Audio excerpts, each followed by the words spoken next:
आप सबको मेरा नमस्कार।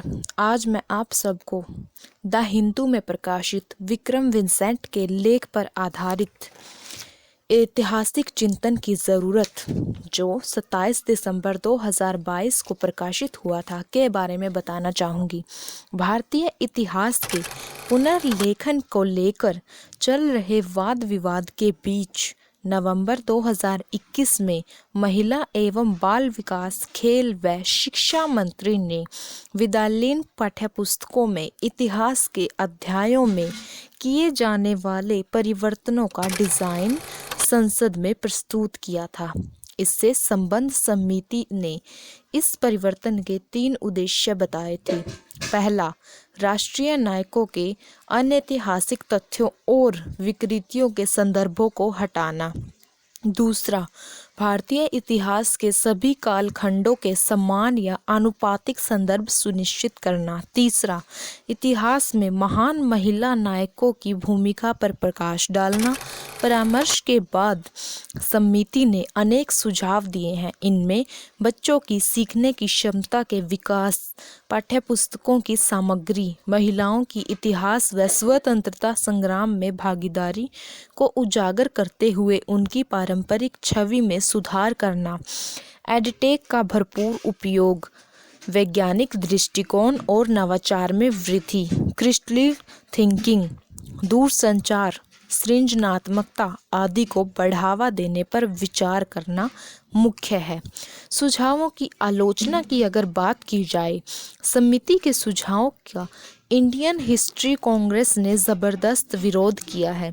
आलोचना में कहा गया है कि पाठ्यपुस्तकों में वर्णित इतिहास को सुधारने के नाम पर जिन सुझावों का प्रस्ताव किया गया है, उनके लिए राष्ट्रीय या अंतर्राष्ट्रीय स्तर के किसी इतिहासकार से परामर्श नहीं लिया गया है, बल्कि पूर्वाग्रह से पीड़ित गैर अकादमिक पृष्ठभूमि वाले राजनीतिज्ञों ने ये सुझाव दिए हैं।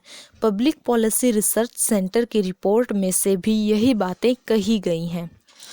अगर इसमें से ये प्रश्न निकाला जाए, ऐतिहासिक सोच और समझ से जुड़े कुछ प्रश्न हमारे सामने खड़े होते हैं।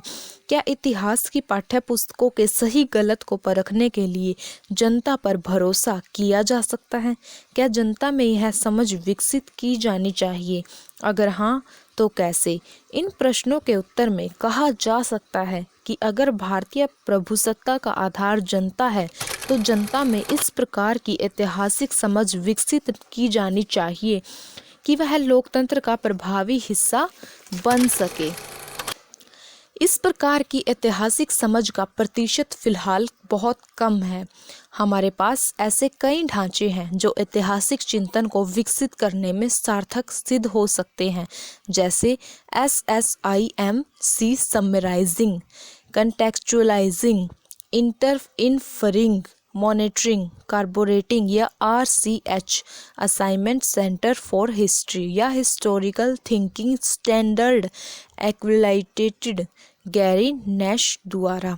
इनके अलावा भी कालानुक्रमिक सोच, ऐतिहासिक विश्लेषण और व्याख्याएं, ऐतिहासिक अनुसंधान क्षमताएं तथा ऐतिहासिक मुद्दों का विश्लेषण आदि ऐसे अनेक कौशल हैं जिन पर विद्यार्थियों से काम कराया जाना चाहिए। विद्यार्थी ही भविष्य के नागरिक होंगे जो हमारे देश के इतिहास की सही समझ रखते हुए सही निर्णय लेने में सफल हो सकेंगे। उनकी ऐतिहासिक चिंतन की सामान्य प्रवृत्ति विकसित हो सकेगी, जो लोकतंत्र की मजबूती का आधार भी बनेगी।